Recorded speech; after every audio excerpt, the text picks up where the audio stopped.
A buzz breaks the silence. I start to rouse, pulled into consciousness against my own will. I've never felt this tired before. I just want to sleep, but the insistent buzzing, poking, and prodding isn't letting me. My old mattress may not be the comfiest of places, but that doesn't make me any more eager to wake up. Isabella. 5 more minutes, Becca. I swat away at what is nudging persistently at my side. Come on. Can't I just get a few extra minutes of sleep today? I promise I'll work hard once I'm up. A hand lightly taps my cheek, and something cold is being pressed at the back of my head. The icy sensation slowly spreads throughout the area, giving me an uncomfortable feeling. Isabella? Isabella? Stop. Can you hear me? Isabella? The fog immediately lifts from my mind the moment I recognize the voice, and my eyes snap open. There, looking down at me, is Rose. Another woman loiters beside her, but my attention is too focused on my co-agent to even ask why there's someone else with her. Rose's posture just screams worry, although she's keeping a straight face, or trying at least. I can't help but feel bad for making her fret. A wave of dizziness washes over me as soon as I try to get up, forcing me to lie back down again. Luckily, the feeling subsides after a few seconds, until only a mild throbbing somewhere at the back of my head remains. With a little assistance from Rose, I push myself upright. She hands me an ice pack and gestures for me to press it where I suspect a small bump has already formed, if the light ache in the area indicates anything. Alright, Isabella, where are we? The Ermengarde mansion. Why? Ow, my head. And the date today? October 21st? Rose. Last one. Can you count to 15 in reverse order? 15, 14, 13, 12 teen. No, that's wrong. Why are we doing this? She's just checking if your injury is in any way serious. Oh, I like Scottish accents. I think that's a Scottish accent. This time, I curiously regard the woman standing beside Rose. It's impossible to overlook her, what with the way she towers over us. And here I thought Rose is already tall. Who is she anyway? One of the remaining cleaning crews? But with how primly dressed she is, I don't think anyone would want to clean in a suit, an expensive suit at that. The gloves alone must have already cost a fortune. Her eyes slowly shift between me and Rose, considering us with an almost unreadable expression, before finally fixing a sharp gaze on me. I can't help but fold my arms protectively over myself as she does so. She may be far from cleaning crew, but she certainly looks like our supervisor during evaluation. Just do it, please. I eye them both warily, but recite everything as she has asked. Rose releases a breath of relief once I'm done. You scared me for a moment there. I was about to call for an ambulance. Are you alright? Exasperation soon replaces the dull ache. The memory is a little fuzzy, but the attic and... There was someone, Rose. In the attic. Someone? You mean a client? Oh, that's unlikely. It's probably just one of the cleaning crews. She assumes a client or cleaning crew, but doesn't assume that possibly there is someone, vagrant, someone who's squatting. The boss sent a few of them back this morning for some last minute... No, not any of those. I'm not actually sure. Wait, didn't I call you? You said you were in the attic when you answered. That's why I went there in the first place. Both Rose and the lady look at me like I've just grown another head. Yeah, why are they looking at you that way? Did I say something weird? Rose quickly casts an apologetic smile at the woman before the awkward silence stretches on further. It's her saleswoman smile, the same one she taught me back when I was still her trainee. I should show this to troublesome clients or just to avoid trouble in general, she advised. It's also the same one she gives me when I've done something particularly absurd that may cause us to lose a potential sale. Her eyes are serious when she turns back to me. She takes both of my shoulders, gently squeezes it, and with as much patience as she can muster. As much as I'd love to have gotten at least a heads up of your arrival, I didn't really get a call from you. You know, signal here is absolutely horrendous. I was in the garden earlier and couldn't even make a single call. Isabella, I'm going to ask again. Are you really all right? What happened? I don't know. It's all a bit blurry. I remember I was looking for you, but you weren't in the attic. And there's whoever it is. Then I must have tripped on a rug or something on the way down. Oh no. Do you think someone came in while you were out? You left the main door open. We are so going to get into big trouble if something gets stolen, Rose. Perhaps it is a concussion. Are you sure you feel fine? We could still call for an ambulance. I could cover for you. No, I'm fine. I'm okay, Rose. I can work. Wait. Hold your horses, Rose. I can't just miss an important sale because of a minor bump on the head. An extremely minor bump. I've had worse when I was a kid. This is nothing. Besides, if I leave, you'll have to shoulder everything in the open house, alone. And in a mansion this big? That is a large group to walk around, right? That's assuming they get a lot of clients. Well, there's also the part where I may lose that bonus BRC promise, but that's completely beside the point. Rose gives me a skeptical look when I return the cold compress to her and push myself off the floor. I have to use the staircase's railing to steady myself, but otherwise I feel fine. See? I'm A-okay. The two of them exchange a worried glance and Rose assumes a contemplative look. I bite my lower lip in anticipation if she says no. All right, you in. A smile threatens to slip out from me. If I see that you aren't feeling well, I'm taking you personally to the nearest clinic to have you checked. Clear? Clear as day, ma'am. Thanks, Rose. You insisted. But remember what I said. First sign of you looking not okay, and we're off. No questions asked. It's just a small bump. Don't worry. You shouldn't downplay these kinds of things. It could be a serious injury for all we know. Suddenly, a small cough sounds against the walls of the foyer, interrupting our banter. The woman is looking expectantly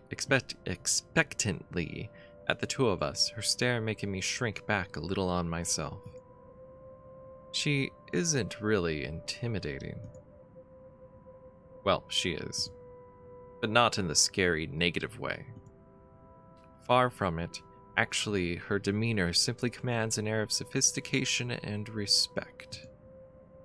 In a different world, a younger me would have probably wished to be like her. At her lack of response, she coughs again, lifting a well-trimmed eyebrow at me in question. Words get caught in my throat at the sight of it, and Rose, as usual, is swift to catch my blunders.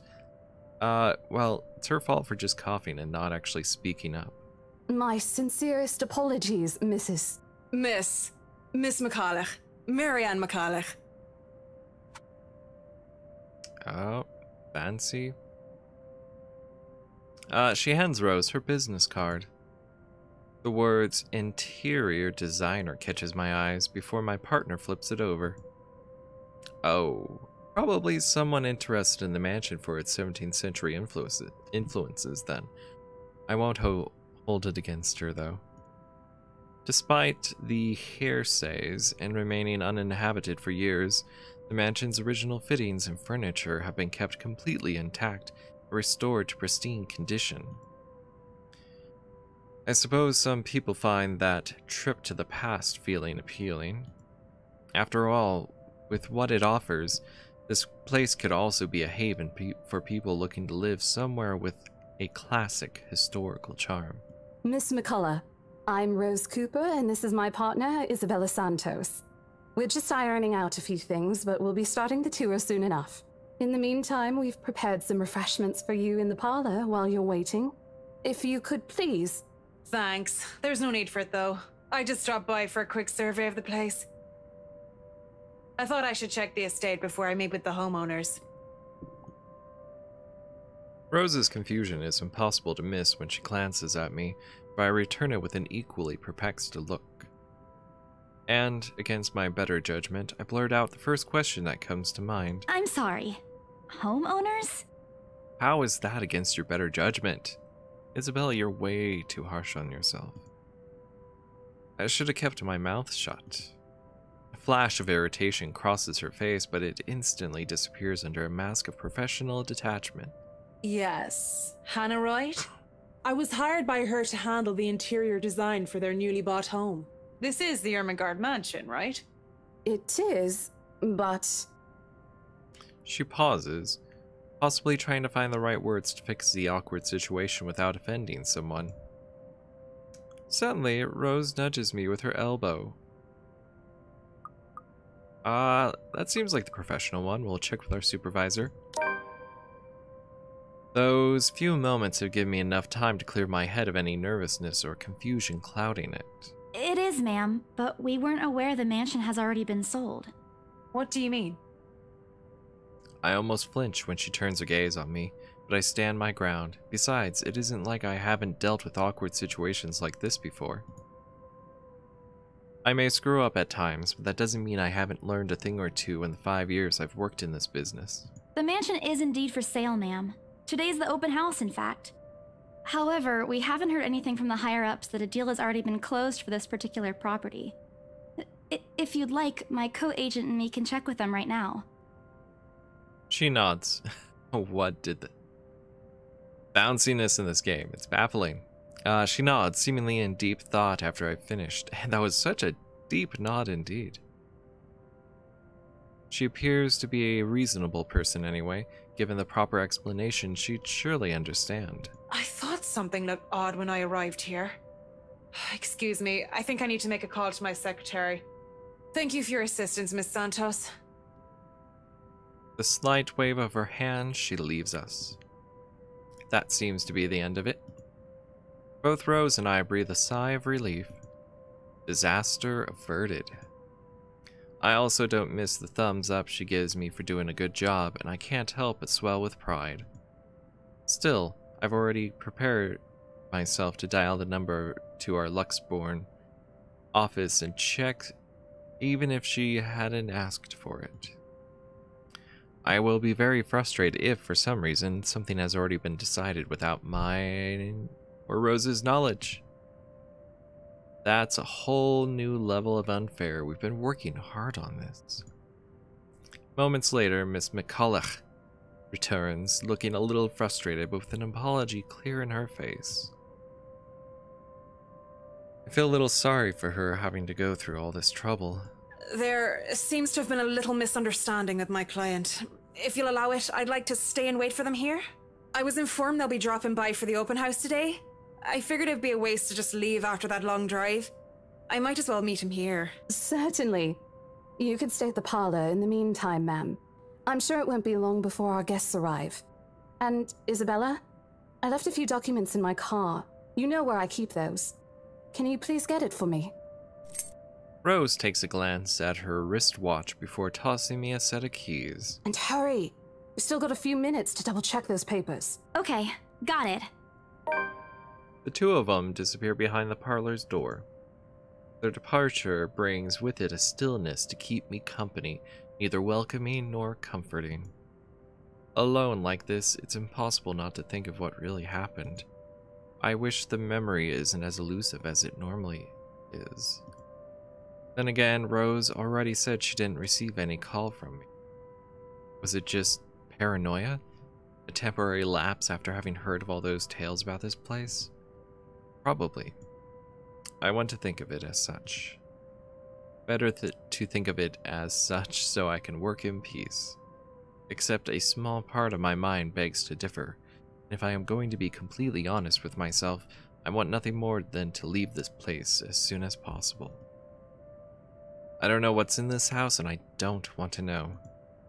The keys Rose just handed me dig into my palm, its jagged edges creating shallow ridges on my skin from how hard I'm clutching it. It's a reminder of what I still need to do and why I've taken this job in the first place. Hugging my blazer closer to my body, I exit the house to get what Rose has asked of me. Just a few more hours, Isabella. Sell the house, get the money. Oh. That did not look good. Foreshadowing of things to come. Hang on, water break.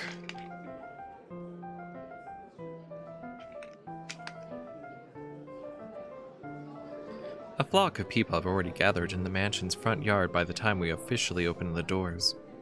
I'm not sure whether I should feel baffled or underdressed standing in their presence. Men and women of wealth and status, all dressed to the nines in fancy suits and lovely dresses of varying colors, compose the medium-sized crowd. Their necks, arms, and fingers are adorned with silver and gold, glinting in the afternoon sun. Some even have ridiculously fancy feathered hats on their heads. I really hope there aren't any magpies living nearby like in the stories. Those birds will have a field day in this. They are murmuring among themselves, looking at the estate's facade, appraisingly, with some arguing about whose mansion has the superior architecture. But most of it stops as Rose calls for their attention. They don't look too pleased at being ordered around, but what can they do about it? Ladies and gentlemen, I'm Rose Cooper, and this is my partner, Isabella Santos. We'll be taking a tour of the mansion in 2 groups. Please make sure you filled up our sign-in forms before joining a specific group. Those who want to look around the first floor, please follow my partner. I'll be guiding the ones who wish to see the ground floor. Ah, the US, the ground floor is called the first floor. Top floor, or the second floor is, second floor. Yeah. I guess it makes sense to do it that way. But. Hearing this, a few wonder to me. They are mostly old ladies who seem daunted at the idea of climbing all those stairs. Miss McCulloch also joins our group, but what really catches my eye is the elegantly dressed pair she approaches. It's so nice to finally meet you! When Chief Inspector Lee mentioned that a famous interior designer is in town, I knew I had to get you! Your confidence in my skills is very flattering, ma'am. I'm sure you won't disappoint, Marianne. Oh, you know each other? Yeah, how does he know her name? Not at all, ma'am. You mentioned something about a Marianne on our way here, darling? Oh, yes, I think I did. Ah, they must be the clients she was talking about. I might have seen their faces somewhere before. Some magazine? The television, I can't quite remember. But then again, most of our guests have likely ended up on the news one way or another. I won't be surprised if these two already have. For people who are popular, though, they aren't dressed as loudly as the others, and in their simplicity, the couple stands out. The woman, in particular, is stunning enough to turn the heads of most people in my group, especially the men with wondering eyes. The guy standing beside her doesn't seem to mind, though. And if I'm going to be a bit bolder with my assumptions, I'd say he's basking in the attention. Both of them, in fact. I think they are brother and sister if it wasn't for their public displays of affection, and really, with some of these people, how can you really be sure these PDA if they are or not? The matching rings on their fingers just cement the fact that they are indeed a couple. Whatever. Couple or not, what's important is we get this deal closed before the current owners can even think of canceling the listing. I just hope one of the people in my or Rose's group is brave and generous enough to buy this mansion. Probably the people that already hired, an interior designer. And so, with papers in hand, I lead the way. When they aren't whispering among themselves or going ooh and ah over one thing or another, they ask questions. From how the restoration process went to the history of the place, I answer them all, more than happy to talk about the art pieces and architecture mostly. However, I'm careful not to mention anything about the urban legend. Not a good material for sales talk, even if the entire population of Luxburn knows about it. Some of the furnishings here are actually the 17th century originals, all of which have undergone a painstaking restoration process just to return its original beauty. Even the glass thing. Colorful ones. Oh, I don't know, but you get the idea, I hope. It's an act, isn't it? Especially that one, ma'am. It is said to be a gift commissioned by the fiancé of Lady Charlotte Ermengarde. The mansion's current owners have specifically requested that the restoration crew take great care in handling it. It's a priceless work of art and the most distinctive feature of the mansion. The stained glass window? By the time I've stopped talking, her attention is already elsewhere. Isn't this place wonderful, darling? I told you it's not a total waste of your time. I don't know. Isn't it a bit too small? We might have to break a wall down to have more room. Wow, rich people problems, right? Well, I think it is just right. Don't you think so, Marianne? It is splendid, ma'am. But isn't it a little too early to make plans when no deal has been signed yet? Never mind that. It isn't going to be a problem. We've got a wonderful legal team to handle everything. Start taking notes, though. I think I've got a few things I want changed before we move in. The rest of their conversation gets lost in the chatter of our companions. I don't want to make any assumptions yet, but their sheer interest is enough to give me some semblance of hope. Oh, please, please, please let these guys be the one. Eventually, our group reaches the kitchen. It's a decent kitchen. Very old-fashioned looking, but this is 17th century after all. Not that I've seen anything from the 17th century. West Coast US is very, newish compared to that. Much like the rest of the house, a great deal of effort has been put in retaining the room's classical appeal. The open hearth at the end of the room, in particular, looks amazing, like the ones I've only seen in fairy tale books. And mad props to the cleaning crew.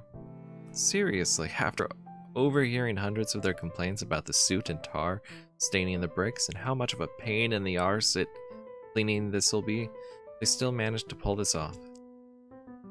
Or make it look presentable at least. The highlight of the room, however, is what's underneath this hatch here.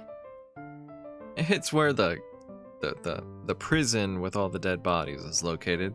Oh, don't say anything yet! An underground wine cellar! This is the first time the guy in gray speaks up, Mr. Luke Wright, my memory supplies from the forms they assigned earlier. His sudden attentiveness catches me off guard. Since the start of the tour, only his wife has shown any form of genuine interest in the place. But this time, something lights up in his eyes at the mention of the Undercroft. What's so interesting about a basement? I really don't understand rich people sometimes. More like winos, right?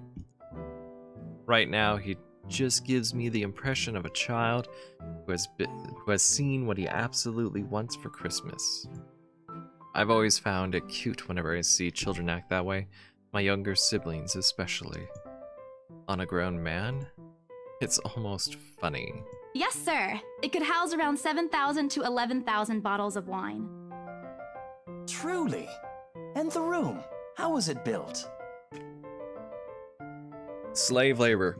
The bricks that were used to build the cellar have been carefully picked for the purpose of maintaining and preserving a constant temperature and humidity in the room. It's a good place to keep your private collection in if you have one, sir. Of course he does. It keeps the corks in good condition. Oh, love. Didn't you say before that you wanted to make your own personal vineyard? Perhaps you could start one here.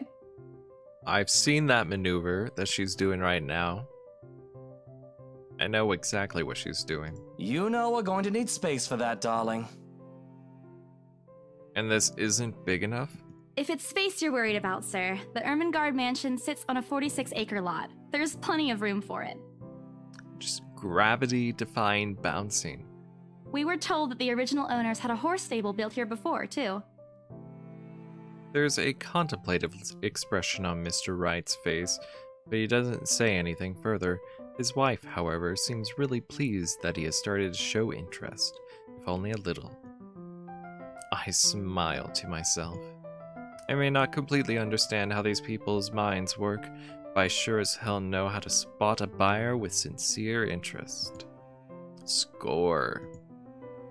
Can't wait to tell Rose.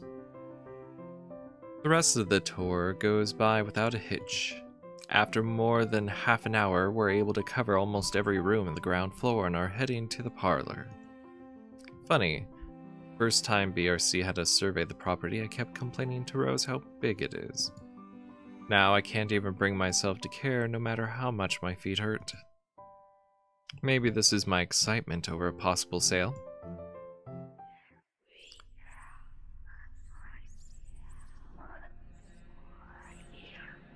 Gods, I'm wearing headphones and having that just whispering in my ear is very unsettling. When we reach the parlor, however, an odd feeling washes over me. It starts off as small goosebumps on my skin, a feeling of being watched intently. Whispers in my ear and shadows dancing, lurking in the corner of my vision. Dark silhouettes that are gone when I turn to look. A chill settles down my spine, making me feel sick, and I start to break out in a cold sweat. I can't do this. I need to sit down for a moment. The old ladies in the group have been requesting for a break anyway. If I can just... Excuse me, everyone? We will be taking a 15-minute rest here before we visit the first floor. In the meantime, please help yourselves to the refreshments and snacks we prepared. If anyone has any questions, feel free to approach me. I'd be happy to help you. I let them sit while I retreat to a quiet corner to recover. It's not what you think. Don't think about it. It's not what you think. I've probably just caught Becca's cold. Don't think about it yet. Catching a cold has you hallucinate and fall downstairs. I'm left alone for a good while, the same words spilling out of my lips in a silent prayer, until a hand taps my shoulder. Hello, you there? Yes, ma'am? Oh, look at you! Having to show a group around a mansion this big must be exhausting. Not a problem, ma'am. I'm just doing my job. What a hard worker! Anyway, Isabel, right? Ooh, so close. Isabella, actually. But yes, what can I help you with, ma'am, right? Please, just Hana. Call me Hana. I just wanted to ask, how soon are we able to move in? My brain completely stops. The sick feeling plaguing me is suddenly gone, replaced by utter bewilderment. Is this a joke? She looks at me expectantly as I struggle to come up with an answer. Wait, ma'am, you see... But we haven't even negotiated a price yet, ma'am. We haven't even finished touring the rest of the mansion. A sale would be great and all, but... She stops me from making any further... She stops me from speaking any further, puts a hand on my shoulder. For a moment, with her tight smile, she looks as if she has tasted a particularly sour lemon. Yeah, look at that expression. Isabella, you are a sour, sour lemon.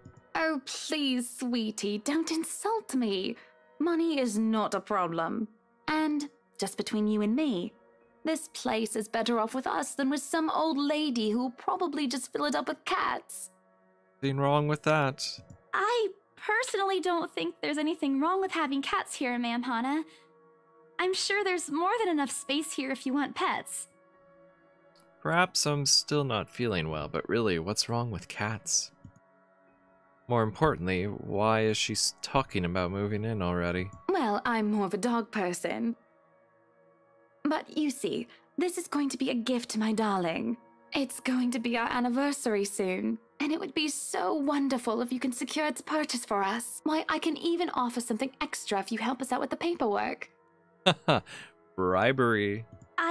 We actually have a process for this, ma'am. I don't really think that would be necessary or appropriate. And just what are you two lovely ladies talking about here? Leaving me and our lovely interior designer to talk here by ourselves. Who knows what they were up to, right? What would the people think, darling? That you two have run into each other before? Oh, it's just small talk, love. I was asking if she could help me with the paperwork. I try not to wince when her nails dig into my shoulder. I can't help but send an imploring look at Miss McCulloch, who only gives me an apologetic smile and a shrug. Yeah, I can give you a fact sheet and a form to fill out. She wastes no time in taking the papers from my hand and shuffles through the bunch. Oh man, Rose is going to be so angry at me for letting her do that. Wonderful. And Marianne, I'd really love to talk to you about those changes. You took some notes earlier, yes? I did, Mom. But I really hope that this time... Excellent. Hopefully you can help us out too, Isabel. What would Isabel do? Isabella. Right. It's a lovely name, Isabel. Wow. Just wow. It's Isabella. Yes, that's great. We'll be more than happy to put in a good word to your superiors too, and what's this? A look of confusion and disgust appears on her face. Turning to her husband, he merely shrugs in reply. That's, an interesting work of art. Not to my taste, though. I'm sorry. Did they see the letter? Darling, Buttercup, art is a complete overstatement for this garbage. It looks like a cheap prop from a D-list horror film. Who could think that's a piece of art? Shush, love. Let the girl do what she pleases with, what do they call this? Oh, forget about it. At the very least, it's not as dreadful as the one art exhibit I was forced to attend last month. It's called postmodernism, or transmodernism, or metamodernism. My goodness. You should have seen it, Marianne. Even you would have been appalled. But I'm sure you'll know what to do with our walls once we get started. I highly doubt it is as bad as you say, Mom. That seemed like a double entendre, right? Nevertheless, you can be assured that my team will only pick whatever suits your tastes. You know how to do all the walls. I know. Nothing of this chain letter sort, of course. It has to always work with a palette. You know, that's 3 people down, and what, we needed to show it to 5 people? I'm quite sure chain letters these days don't come in this form. Well, Isabella, it's a good day. They're gonna buy the house, and you've got 2 people left to show this to. It's my turn to be puzzled. What do they mean? Rose and I double-checked everything. Are the papers I handed not enough? I want to ask what I did wrong. I don't want to mess this up. But with the way Mom Hannah's leading the conversation, I'm afraid that's exactly what will happen if I do interrupt her. That's good to hear. See, darling, isn't she an absolute delight to work with? I can't wait to see how this place will look when she's done with it. Oh, you don't have to tell me that, Buttercup. I smile back. A smile is back on her face when she turns to me and hands me a strange piece of paper. I would still put it away if I were you, though. Otherwise, people might get the wrong impression. Anyway, as I was saying... Oops. You know, there's all these people. Just throw the letter into the group and walk away. I don't hear the rest of what she says after that. I could only stare down at the paper, at the letter in my hands. The sides crinkle in my grip and my breathing grows labored. Dread quickly fills my mind. Isabella? Isabella? Are you alright? You're looking pale. I didn't even notice when Rose's group joined ours in the parlor. I want nothing more than to say No, I'm not alright. I want to leave this place. Because I can't remember everything as clear as day. Oh, wait, because I remember everything as clear as day. This letter and that woman in the attic. It's real. The letter. I'm sorry, I didn't know. Careless? I've been so careless. So fortunately careless. How do I even tell them that without looking like I'm gone mad? Should I even tell them? No, don't show the letter. It's Rose. Or maybe show the letter? Ooh. No, she's like, you know, co-worker. Don't show the letter. Rose, The words are stuck in my throat. I want to tell her I really do. But is she gonna believe me? She already dismissed me earlier. It's a concussion, she said. It's not. There really is something in this house, in that attic, in that letter. It's going to go after us. Please, believe me. Dear me, is Isabella alright? Mom Hana. Its voice breaks through the haze, beginning to cloud my mind. Rose is looking down on me, worry etched on her features. I didn't even notice when she removed the wrinkled paper from my hands and pushed me down to sit on a nearby chair. From the edge of my vision, I can also make out Miss McCulloch asking a passing food server for a glass of water. Through it all, Mr. Wright stands in the sidelines. Although curious, he appears more inclined to watch the scene than help. They are all as likely to believe me as Rose does. To everyone, whatever's in this house is just a hoax. Cautionary tale for children. Isabella, do you need me to call that ambulance? She offers me a drink, but I push it away. I need to get out of here before I cause an even bigger commotion. Clear my head, take a breath of fresh air. Anything to take my mind off things. No one is going to believe me anyway. No, I'm just feeling a bit out of it. Excuse me, I'll be back. I just need to catch my breath. Bowing my head, I mutter a quick apology and gather my stuff to make a quick exit. It doesn't matter if the place is haunted or not. I've caused trouble, and Rose can be quite unforgiving of behavior like this. I'm almost at the door when she catches up to me. Isabella, wait! The apprehension must have been quite obvious on my face because her expression instantly shifts to something gentler, eyes softer, fond smile spreading on her lips. Hey, I'm not angry. I know. I'm sorry I ruined this for you. Come on, you didn't ruin anything. It's not like we haven't ran into any problems before. Because you're such a problem, Isabella, we're used to dealing with you. If we don't get a deal today, we can always try on a different day. And look. She hesitates, completely trailing off before shifting her gaze down to her hands, a small gesture to stall. Fingers are fiddling with a piece of folded paper. It's that stupid letter again. My hands stiffen when she gives it back, but I take it nevertheless, more as an automatic response than any desire to have it back. I'll throw it away if I can, but I have this nagging feeling that one way or another, it'll find its way back to me regardless of what I do about it. Rose, this is... You have to let them know about... I know you want us to get this sale so badly. And we've made a lot of plans on how to go about this. I mean, who wouldn't? This is the first time I've been assigned to a property like this. I've sold plenty of houses before, but nothing like what we have here. It's a beautiful house. I'd love to get one of my own if I ever win the lottery. It's the only hope nowadays of being able to own a house is winning apparently a bunch of money. But I think... Look, here's the thing, Isabella. If we are going to do this, work on something, I don't know, this big, I need you in top shape. And the way you are now... You're unreliable, Isabella.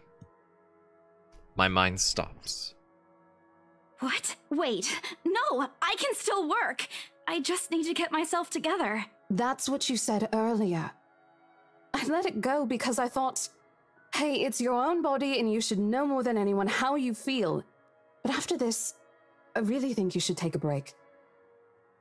You're loose cannon, Isabella. You're kicking me out? No, I'm not. Look, all I'm asking is for you to take a seat somewhere I can see you, and let me handle this for now. Turn in your realtor's license and your coat and just leave. You're clearly not yourself, and I honestly could use some time not worrying when you'll fall over or not. The day's not even over, and I'm already feeling the stress.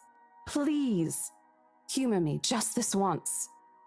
She clasps her hands together in front of her, eyes pleading for understanding. And I do understand. To some extent. That doesn't mean I'll feel any less awful. Whether at myself, the unlucky turn the situation has taken, or for her, I don't really know. I promise I'll give you a full report of what happens after. I'll even let you take the lead tomorrow. Fine. Okay. I'll step aside for now. You know, I'm glad people don't really actually have eyes that big. You're upset. A little, yeah, obviously. If it's any consolation, I won't tell the boss about today. You know how he is. Please don't. I don't want a repeat of the lecture I got during my first assignment. He called me a noob, and I don't even know what that means. I thought noob was, you know, a rather commonplace thing that people have suddenly counter it outside of World of Warcraft. At the memory, we both burst into helpless giggles, earning us strange looks from the guests milling about the door. Talking and laughing like this, it's easy to forget any mishaps that happened. Little things you learn to appreciate, I guess. So, are we good? I'm still not okay with it, but Rose has a point. It's better for me to step out of this one for now. I won't be able to help you anyways if I keep getting distracted like this. Maybe I'll just take a walk outside or something while I wait for you to wrap things up. Please, just stay put. I insist. I'm not an invalid, Rose. Damn, Isabella. You clearly have not seen how you looked earlier. It's not that bad. Color hasn't even returned to your cheeks yet. Just stay here, all right? Don't even think of going anywhere. Let me finish what I'm doing here, and then I'll take you back to Luxembourg myself to have that minor bump checked. At least wait for me to call someone who'll fetch you, okay? Okay. She's gone before I can voice one word of complaint. Left with nothing else to do, I find myself drifting back to the foyer. A few visitors linger in the area, some merely enjoying the afternoon sunlight streaming through the stained glass window. Blah blah. Others can be seen admiring the priceless antiques decorating the room. One group of elderlies, gathered some ways across from me, is occupied in friendly banter about which one would cost more to buy. A little argument here, an occasional laughter and teasing there. I smile to myself. Conversation reminds me of what I've been missing these past few months. Rose is probably right. I do need a break. Maybe this afternoon's hangout will help. Speaking of, I should call Ash. In a few hours, it's a few hours early from what I've told him, but he did ask for a call once I'm done. Besides, I don't have a ride back. He offered, so I might as well take it. Or bribe him into giving me one. Not that he'll ever accept the latter, personal convictions and all. What kind of bribe are you trying to give this guy? Honestly, if there's something I find admirable in him, despite his tendency to annoy the hell out of me, it's that. Well, whatever way works, a free ride is still free ride. There's Rose's offer too, but despite what she says, I know she'll be busy for the rest of the afternoon, especially without me assisting. Bothering her for a favor as small as this is the last thing I want to do right now. A couple of minutes, and a few prayers asking for a decent signal later, the call finally connects, and... Shit! Sup, I'm Ash from Deluxe City. Baggers, watch out, can't beat me. Looking for trouble? Better not lie. I'm a cool dude, pretty fly for an Asian guy. Sup, I'm Ash from Deluxe City. Bad guys watch out, can't beat me. Looking for trouble? Better not lie. I'm a cool dude, pretty fly for an Asian guy. Sup, I'm Ash What? from D-Lux Shit, how City. loud is this thing Bad guys even? watch out, can't beat me. A sharp Looking for ringing trouble? fills the entire Better hall, not lie. disrupting the I'm a pleasant cool dude, quiet that pretty has fly been for an settled. Asian guy. Soon enough heads Sup, begin to I'm turn Ash in from search of the D-Lux source, City. mine Bad guys included. watch out, My can't eyes dart beat me. around the small Looking for crowd trouble? before zeroing Better in not on a lie. lone figure I'm a crouched cool behind dude, the pretty fly same for an group of Asian old guy. people checking out the Sup, decor I'm Ash from D-Lux moments ago. City. Crouched Bad guys watch out, behind? can't What beat is... me. Looking for trouble? It's a stalker, Better right? not lie. I'm a cool He dude, is facing pretty away fly from me, for an fumbling with Asian something guy. in his hands. Sup, I'm But I Ash don't from need to see his D-Lux face to City. know whose back Bad it guys is. watch out, can't beat Oh, me. I'd Looking for recognize that trouble? dumb Better parka not lie. anywhere. I'm a cool dude, Without pretty fly bothering for to an end the Asian call, I guy. marched towards him. Sup, I'm Ash from After what D-Lux happened today, City. I'm Bad guys really watch not out, in the mood to can't deal with beat this, me. and this is Looking for trouble? very Better annoying. not lie. Of all the I'm a times cool to... dude, pretty fly. Ashton Frey! Oh, that's right, he's a Frey. What happens next is something I'll surely regret later for having not recorded. Ah! He jumps, lets out an undignified yelp, followed by his phone slipping out of his grasp. The grip. It bounces from one hand to the other in his poor attempt to catch it, before ultimately falling flat on the floor with a resounding clack. Kind of feel sorry for the phone. And the floor. But it's not every day that you can catch someone like Ash off guard. Get a reaction. Damn his stupid detective senses. He's a detective. That. And he's wearing a cross. Well, he is going to be a psychic detective. I'm calling it now, and it's time to take a break because my voice. My goodness. How do I say?